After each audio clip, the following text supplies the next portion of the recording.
You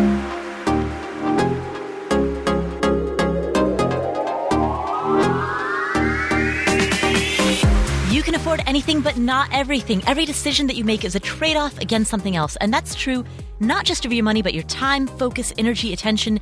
Any hour that you spend doing something is an hour that you're not spending doing something else. So the questions are twofold. What matters most to you? And how do you align your day-to-day decisions around that? If you think that you've always wanted to travel, for example, but you think that you can't afford it, is it really that you can't afford it? Or is it that you can't afford to travel and have a particular car and live in a particular place and wear particular clothes and go out to eat all the time? I believe in abundance as much as the next person, but life is not an endless series of ands. This podcast explores how to make better decisions, how to decide what those trade-offs and those choices are going to be. Because managing your money is just a proxy for managing your life. My name is Paula Pant. This is the Afford Anything podcast. Every other week, I answer questions that come from you, the listeners. And this week, our first question comes from Christiana. Hey, Paula, it's Christiana calling from Sacramento, California. I absolutely love the podcast, and I happen to adore you too. I also follow you on Instagram, which is a great follow. I absolutely recommend it to everyone out there. My question is about the possibility of early retirement, quote retirement, or just financial independence early. My husband and I are interested in having that option, but we're realizing that 90% of our funds are in pre-tax dollars in our company's 401k, which would be subject to penalties if we took it out before 59 and a half. We're in our 30s, so if we wanted to retire in 10 or 15 years, which is very doable and plausible, we would be subject to those penalties, is my understanding. And so my question is about the types of accounts you would recommend for someone interested in an early retirement or just financial independence. We do have some money in Roth accounts and regular old Vanguard investments, and we can continue to pile that away, but most likely due to the limitations specifically with the Roth and the advantageous nature of the 401k that our companies have and matches and all that, it will probably only be about 50% of our nest egg when we get there. So those are some thoughts. And my second-ish question is, when you look at the 4% rule of withdrawing an income out of your nest egg and theoretically not reducing the principal amount, can we take almost all of the money out of our post-tax dollars before we're 59 and a half? And then when that magic age comes around, switch to post-tax dollars? In other words, does the 4% rule still work? We're probably still going to work when we quote retire, but we really want to make sure we have all the facts straightened out before we really start to lean into the plan. Thanks for any input that you have, Paula. And thanks for everything that you do. Bye. Hey, Christiana, thanks for asking that question. Thank you so much for being a longtime listener and for being an Instagram follower. I actually just met a listener the other day, a woman named Nicole. Hi, Nicole. Shout out to you. She recognized me through Instagram, and she said she wasn't sure if it was me or not, but then I spoke and she heard my voice, and that's when she knew it was me. So we met and we had an awesome conversation. That's a little magic that happens. So in response to your question, I hear two parts to your question, right? Question one, if you're interested in early retirement, what accounts should you use in order to avoid early withdrawal penalties? So that's Q1. And then Q2 is, how does an early retirement impact the 4% rule? So let's go through both, and we'll start with that first one. What accounts should you use, or what strategy should you use to avoid early withdrawal penalties? Here are a few approaches. Number one, as you mentioned, the Roth IRA. Now, at your age, since you're under 50, you can contribute up to $5,500 per year of earned income into a Roth IRA, assuming that you income qualify. The advantage to this is that you can withdraw your principal contributions penalty-free. You will have to keep the gains and dividends invested, but you can take out the initial contributions at any time. So this is an excellent account to tap when you go into an early retirement. However, the advantage is that it's easy. The disadvantage is that you can't put much money in there. Like I said, only $5,500 per year. That's not very much. It's a start. It's something, but it's not that much. So let's move on. The next option is the HSA account. Now, in the next question that I'm about to answer on today's episode, I'm going to super nerd out on the HSA. So right now, I'm not going to talk about what an HSA account is because we're going to really dive into that soon. But essentially, the thing that you need to know right now is that HSA accounts are also epic early retirement accounts with triple tax benefits. The advantage is that they're easy, they have massive tax benefits, and you can withdraw money penalty free. I'm going to go into those details in about 10 minutes.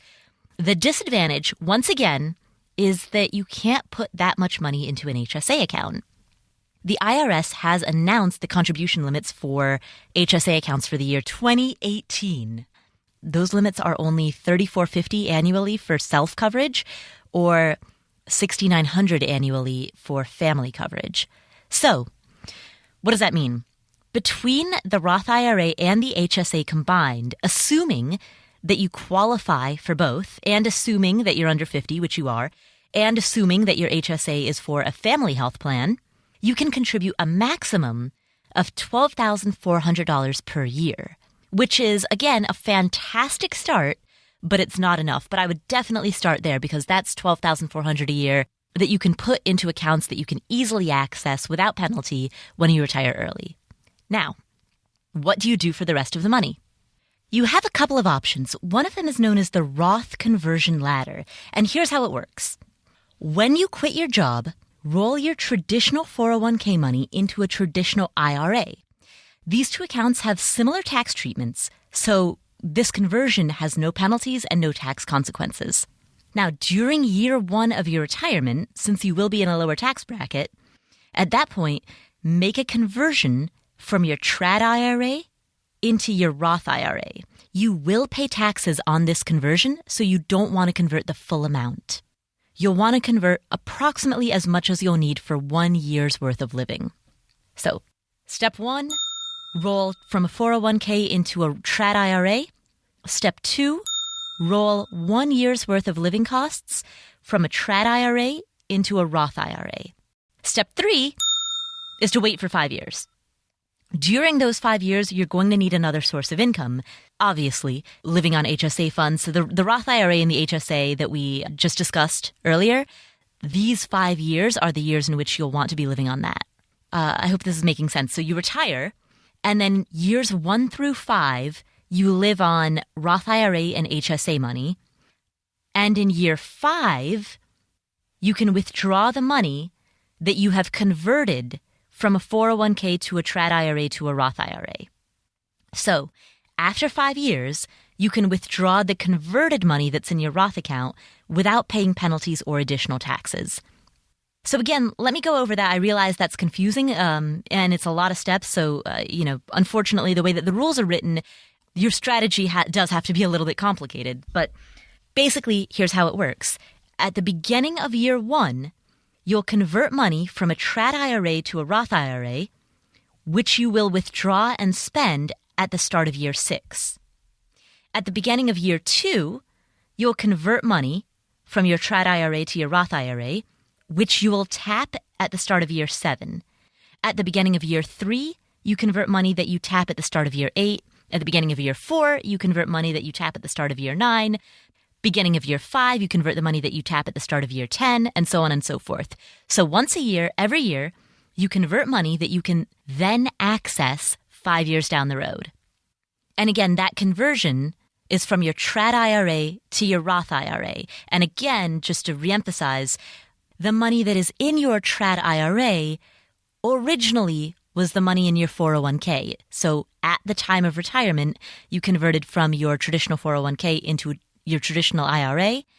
And from that point forward, you then subsequently started making these Roth conversion. That's why it's called a Roth conversion ladder. You're laddering the conversion from trad IRA to Roth IRA by converting 1 year's worth of living in order to reduce the tax consequences. And you're doing that once a year, every year in perpetuity for the duration of while you need it. So basically every year between when you retire to when you turn 59 and a half.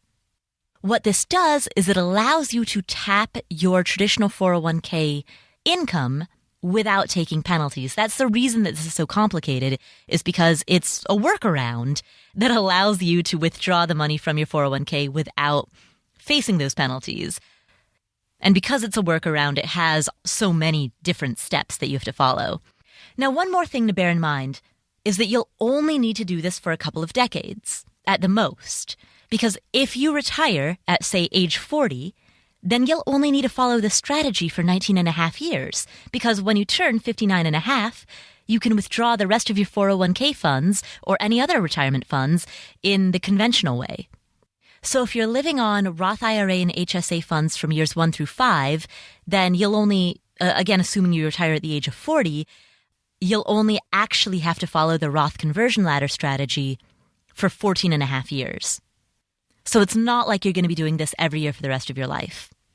So I guess TLDR, years 1 through 5, you'll need to find other sources of income to live on.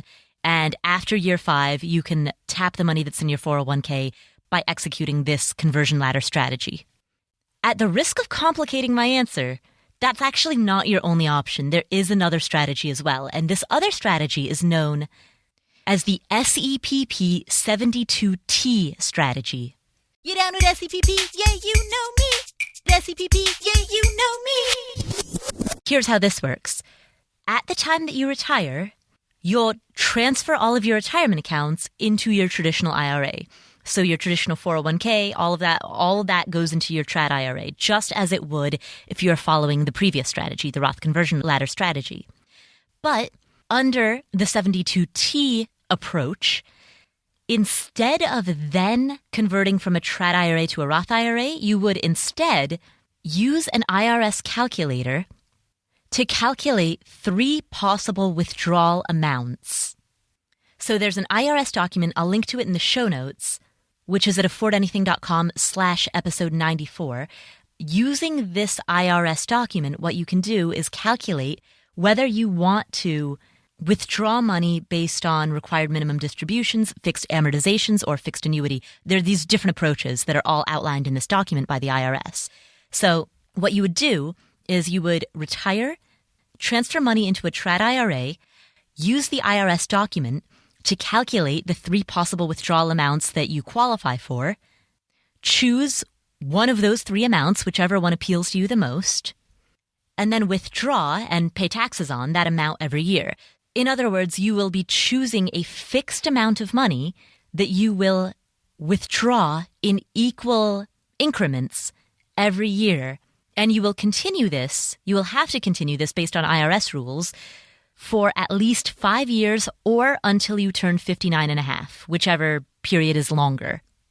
And that's another way of saying that if you retire at the age of, say, 57, then all of this effort might not be worth it. But again, if you retire at the age of 40 or 45, then it could totally be worth it to follow the SEPP 72T strategy, because it is yet another strategy that allows you to make withdrawals from pre-tax retirement accounts without facing any penalties. And the other advantage to this approach is that, unlike the Roth conversion ladder strategy, you can start making these withdrawals immediately. You won't have that gap between years 1 and 5 that you'll have to plug. So those are 2 choices, and you can pick either one, whichever one appeals to you the most. The big kind of asterisk that I would leave here is that regardless of which strategy you choose, hire a CPA, hire a tax professional, and make that person your new best friend, because this is a field in which you want to make sure every I is dotted and every T is crossed. If there are any oversights, if you accidentally withdraw the incorrect amount, or if you don't meet a particular deadline, then there could be very stiff penalties. So the cost of hiring an accountant to guide you through this is absolutely worth it. Now, that said, let me speak to the second part of your question, which is, how does early retirement impact the 4% rule? Now, first of all, for the sake of listeners who aren't familiar with the 4% rule, here's what that is. The 4% rule of thumb states that a retiree can withdraw 4% of their portfolio in the first year and 4% adjusted for inflation every subsequent year, and still maintain a reasonable likelihood of not outliving your money. So in other words, if you have a retirement portfolio of $1 million, you can withdraw $40,000, which is 4% of $1 million. You can withdraw that $40,000 the first year and $40,000 adjusted for inflation every subsequent year, assuming that you have a balanced portfolio of stocks and bonds. That is known as the 4% rule of thumb, and a lot of retirees, both early and traditional, use it as a benchmark, a guidance benchmark for how much money they can withdraw from their portfolio once they retire. Now, your question was, how does early retirement affect the 4% rule? If you decide to access your funds by using the SEPP 72T method, then it totally throws the 4% rule out the window, because you're going to be determining your withdrawal rate based on IRS regulations, not based on 4%. So you can completely forget about the 4% rule of thumb in terms of your actual withdrawal strategy if you're using SEPP 72T. If, on the other hand, you decide to use the Roth conversion ladder strategy, which is, the every 5-year strategy, then you can convert 4% per year and withdraw that money 5 years later. You can convert any amount that you choose. So the 4% rule of thumb holds here because there are no IRS rules telling you how much to withdraw. Now, the other thing is that when we talk about the 4% rule of thumb, we're talking about withdrawing 4% of your overall portfolio. So yes, years 1 through 5, for example, you might be living on principal contributions that you made to your Roth IRA as well as HSA contributions.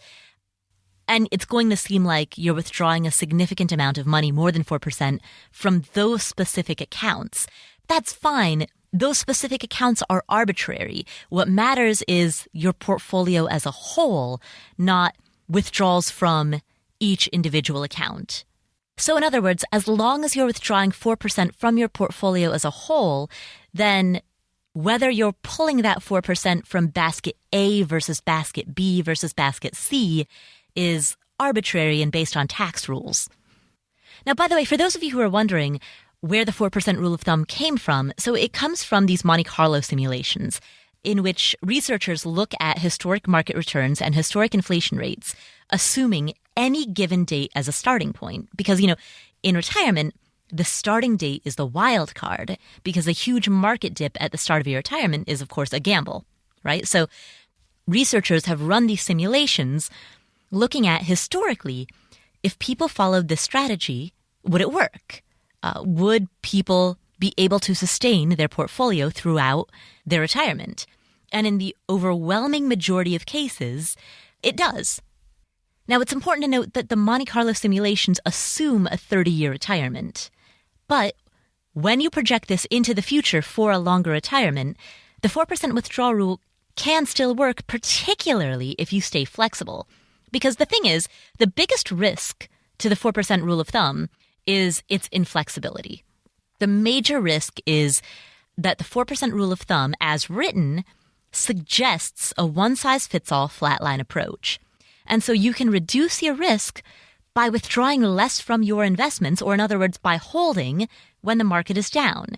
In times of market declines, withdraw a little bit less. If there's a big recession, withdraw 2 to 3% rather than 4%, and then get a little side income. If you're young, if you're retiring at the age of 40, you can certainly do that. And that flexibility is true security.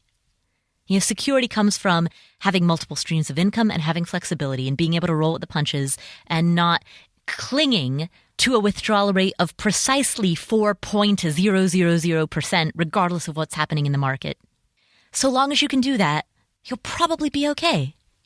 So that is how you tap retirement funds from pre-tax retirement accounts in an early retirement. Thank you so much for asking that question. And again, in the show notes at affordanything.com/episode 94, I'll link to several resources that can help you if you are interested in either the Roth conversion ladder strategy or the SEPP 72T. We'll come back to this conversation about early retirement and health savings accounts in just a moment. But first, I want to talk about one of the most fun aspects of financial independence, which is that you get to travel a lot. For me, for example, so it's currently mid-September, and in the next 2.5 weeks, I'm flying to Portland, to Denver, and to Ecuador. I'm doing all those trips just in the remainder of the month. Now, because I travel so much, it's important to me to have luggage that makes sense. Luggage that's lightweight and durable and organized. And I was really thrilled to bring Away Travel on as a sponsor. Away Travel is a company that was founded by these two friends in New York who one day found themselves at JFK Airport. Their flights were delayed, their cell phones were dead, and they looked at each other and basically said, you know what, we should create luggage with power. And so what's awesome about the luggage that Away Travel creates is that there are built-in USB outlets in the luggage. And what that means is that you can charge all cell phones, tablets, e-readers, anything that's powered by a USB cord. You can charge that from your carry-on. And a single charge on the Away Travel carry-on will charge your iPhone 5 times. So basically, if you have this luggage, you're traveling with power. And that's pretty awesome. On top of that, like I said, it's lightweight, it's durable, it has the 360-degree spinner wheels, it has a built-in TSA-approved combination lock, and my other personal favorite aspect of it is that it has a bunch of different compartments so you can keep all your stuff organized. Plus, it has a removable, washable laundry bag where you can throw all your dirty clothes. So if you want to give them a try, for $20 off a suitcase, visit awaytravel.com/Paula and use promo code Paula during checkout. They'll give you a 100-day trial, so if you don't like it, you can return it for a full refund, no questions asked. And there's also a lifetime warranty. Again, for $20 off a suitcase, visit awaytravel.com/Paula and use promo code Paula during checkout. Give it a go and let me know what you think. I want to give a shout out to Bluehost. If you're interested in starting your own blog, check out Bluehost. They're a company that offers hosting, which is basically the term for the space on the internet where your blog lives.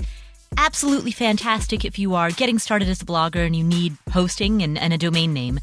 You can learn how to set up a Bluehost account in 5 minutes or less by visiting affordanything.com/startablog, where I've got a full set of detailed instructions, step-by-step guide, including screenshots of every step along the way, plus a YouTube video. Check that out, affordanything.com/startablog.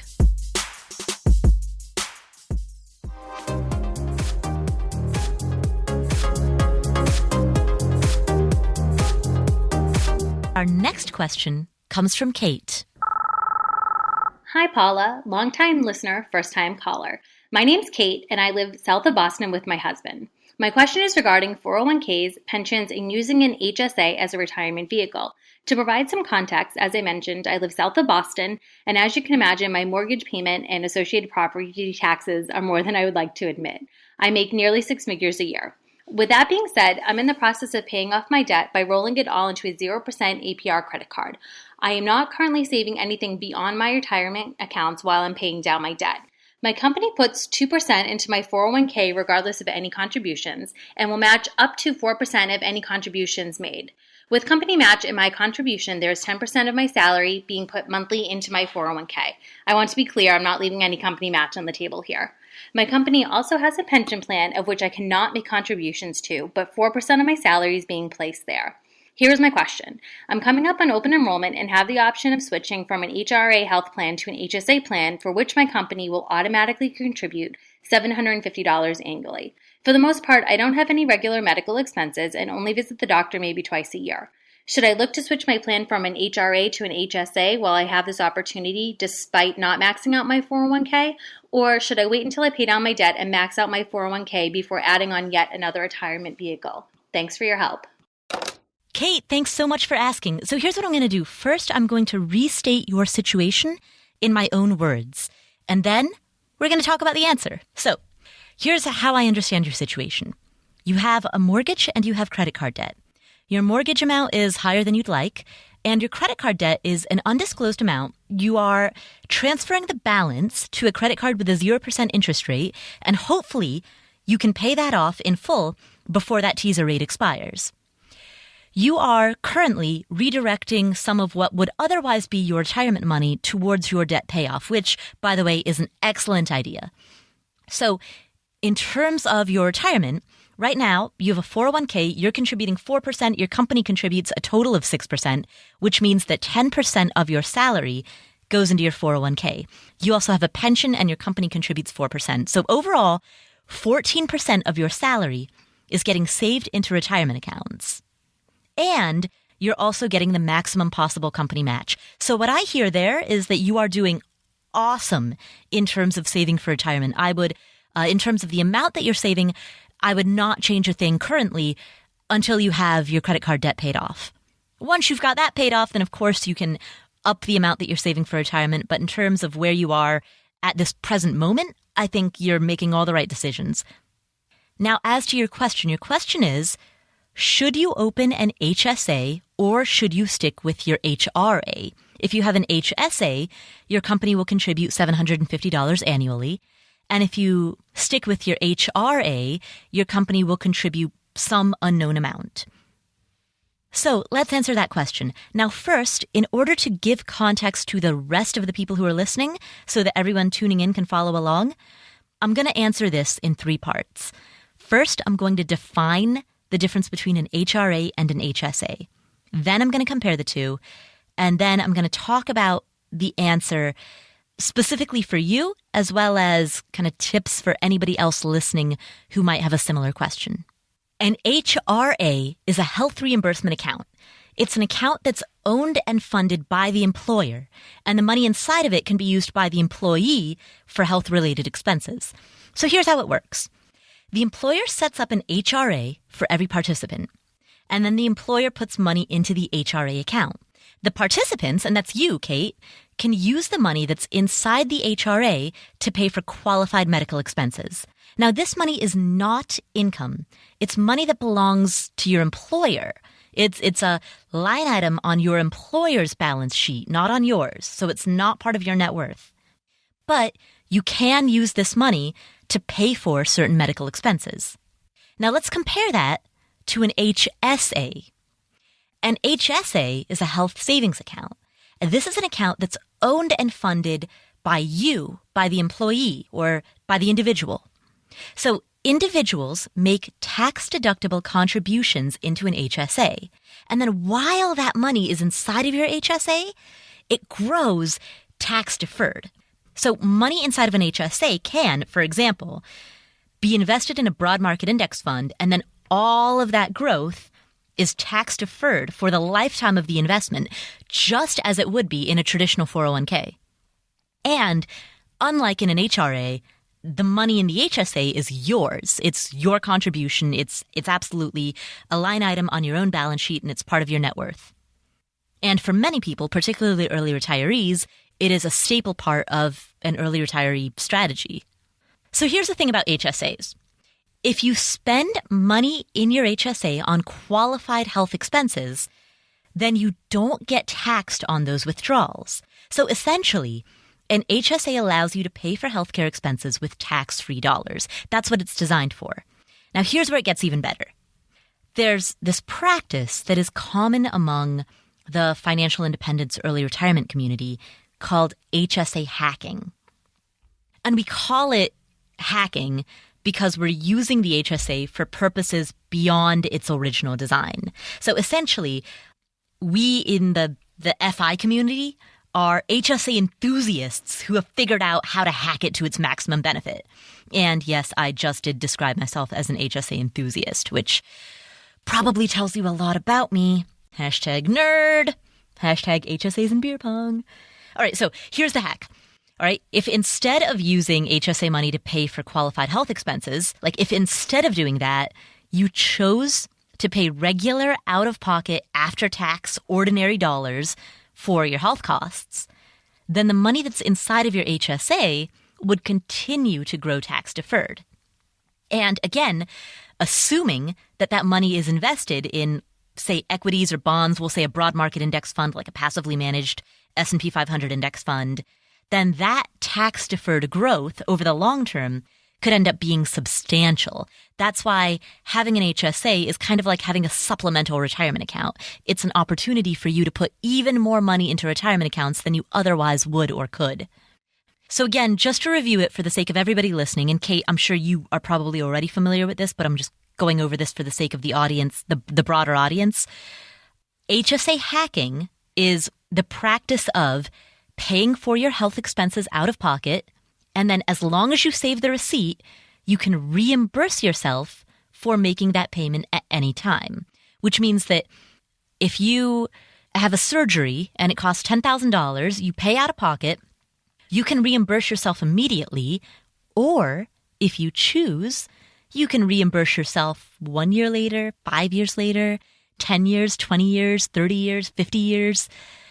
So which means that if you're willing to wait before you reimburse yourself, then the money will continue to grow tax deferred. And when you withdraw it, that withdrawal, because it's backed by a receipt, is tax exempt. So you end up with a triple tax benefit. Your contributions to an HSA are tax deductible. The growth inside of that HSA is tax deferred. Withdrawals that are backed by a receipt for qualified medical expenses are tax exempt. And any money that's within your account that is beyond what you've paid for, like any money within the account that you cannot withdraw to support a qualified medical expense, is just money that you would withdraw once you reach traditional retirement age in the same way that you'd withdraw it from a trad 401k. In other words, if there ends up being more money in the account than you have receipts for, then once you turn 59 and a half, that excess money is treated in the same way that any other pre-tax retirement account money would be. So TLDR, the HSA kind of gives you the benefits of both a traditional account and a Roth account combined if you have healthcare expenses. And if you don't have any healthcare expenses, then the HSA essentially acts like an additional or supplemental trad 401k. So that's the background. So let's go to the kernel of your question, which is to compare an HRA to an HSA, right? So core difference number one, the employer owns the HRA and the employee owns the HSA. So the money within your HSA is yours. It's your asset on your balance sheet. The money within your HRA can be used by you, but it is not an asset that is owned by you. That's one core difference. And more broadly speaking, I think what that reflects is that HRA money is intended to be spent, and HSA money is intended to be a long-term savings account. You know, it's right there in the name. It's a health savings account. So it's intended to be a savings account, which can be used either for medical expenses or for retirement. And one very obvious way, by the way, that this difference manifests itself is that HRA funds can be used to pay insurance premiums. Why? Because HRA money is money that's meant to be spent. That's what it's there for. HSA funds cannot be used to pay insurance premiums because the HSA is designed for long-term savings. And no account that's designed for long-term savings would ever, give you the ability to use that money on insurance premiums. That would defeat the purpose of designing an account for the sake of long-term savings. So that's a comparison between the HRA and the HSA. Now, Kate, as to your question, I'm going to answer it in two ways. One that's a specific answer for you, and the other that's a broader answer for anyone else listening who has a similar question. So, Kate, specifically for you, at this point, you have credit card debt, and it's essential that this debt gets paid off as quickly as possible before your 0% teaser rate APR expires. And I don't know when that's going to expire. I assume that's going to be anywhere between 6 to 18 months from now. So, TLDR, you need to get this debt paid off fast. While you have credit card debt, I would stick with the HRA. And the reason for that is that you can use the funds in your HRA to offset some of the cost of your insurance premiums, which in the short term allows you to put more money towards your credit card debt. So for example, I don't know how much you pay monthly for your insurance premiums. Of course, that depends on what percentage is subsidized by your employer and what percentage is borne by the employee. But let's just assume, for the sake of example, that you pay $100 per month out of pocket for your insurance premiums. And let's assume that your company contributes $750 annually to your HRA. That means your company is contributing $62.50 per month. So every month, what you could do is file for a $62.50 reimbursement from your HRA for your insurance premium, and then pay an extra $62.50 towards your credit card debt. Or if you want to be extra badass, you can just round it up to $70 because you're not going to miss the extra $8. And anyway, that money that is the HRA contribution that you're using towards your insurance premiums, that can now become extra payments that you put towards your credit card debt. So Kate, because you want to repay this debt, that's my specific answer for your situation. Now, for anybody else listening who, in a broader, more general sense, is trying to choose between an HRA versus an HSA, here are 2 questions that I would urge you to consider. Number 1, do you need to switch health plans in order to have an HSA? Because in order to be eligible for an HSA, your insurance plan needs to be an HSA qualified high deductible health plan. And if you're currently already in one, then cool, you can be in the same plan, regardless of whether you choose HRA versus HSA. But if your current health plan is not HSA compatible, then you would need to switch plans. And so that's just something to consider. I'm not saying that you shouldn't. I'm just saying you would want to look around at what the compatible options are that your employer provides. So that's question number 1. Question number 2, and this is where we really get into the, early retirement. How long are you going to stay at your job? Money inside of your HRA belongs to your employer and is not portable. So if you quit your job or you retire early or you get laid off, you lose the money inside of your HRA because it was never yours in the first place. So if you don't think that you're going to be at your job for that much longer, then it makes more sense to opt for the HSA because you can carry that money with you as you move from job to job or as you move from job to early retirement or to self-employment.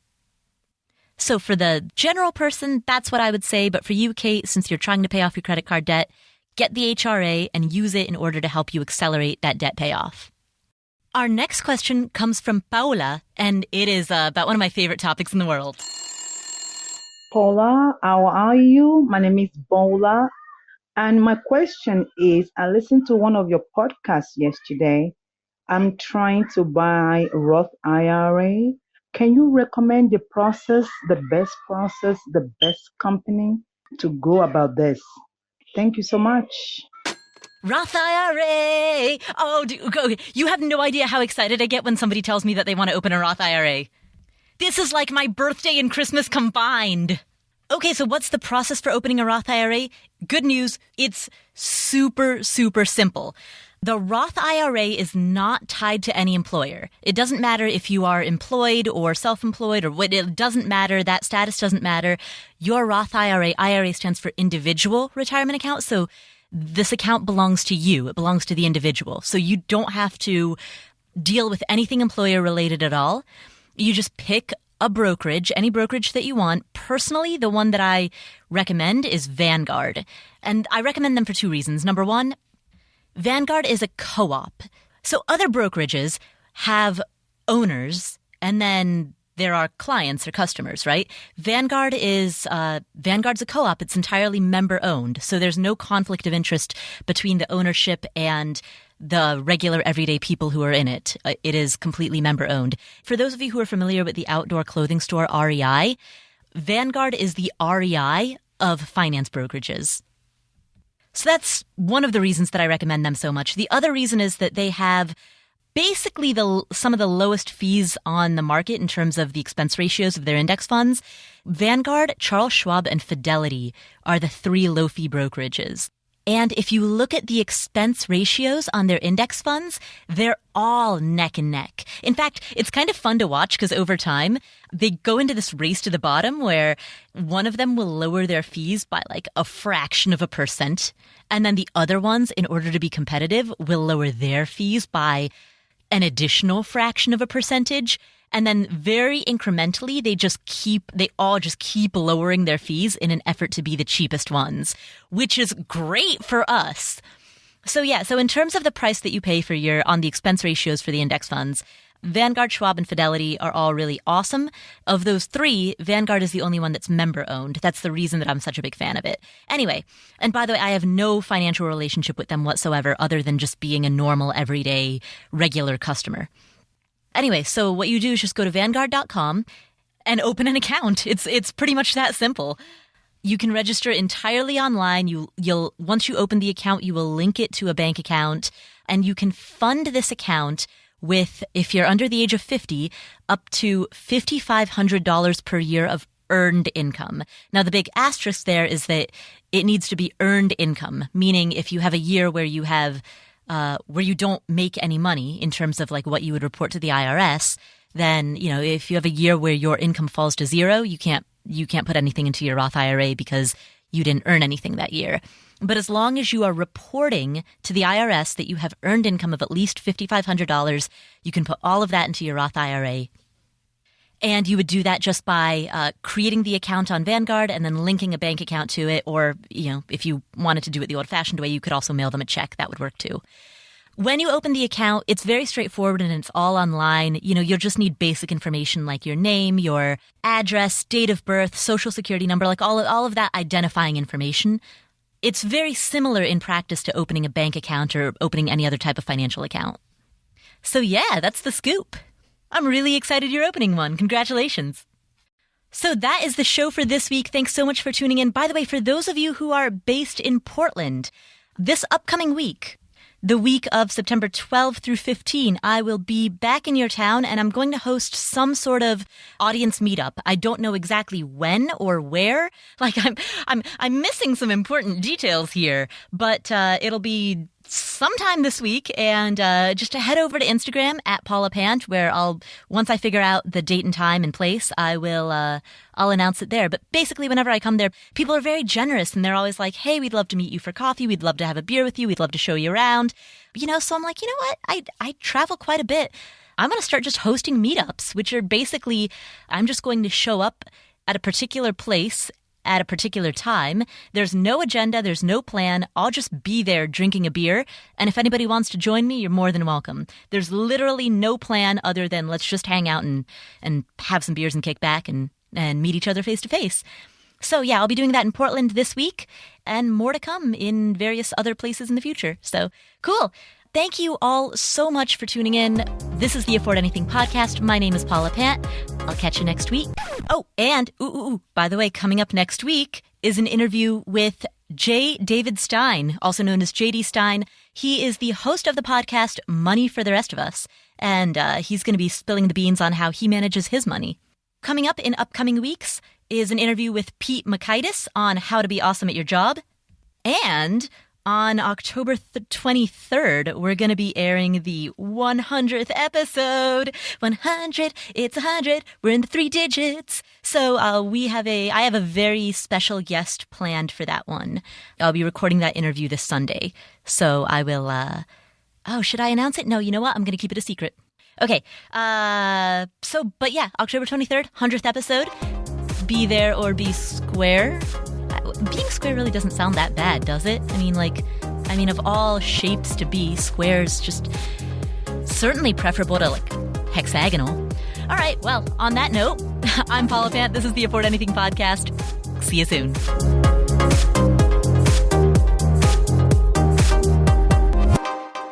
This is like my birthday and Christmas combined.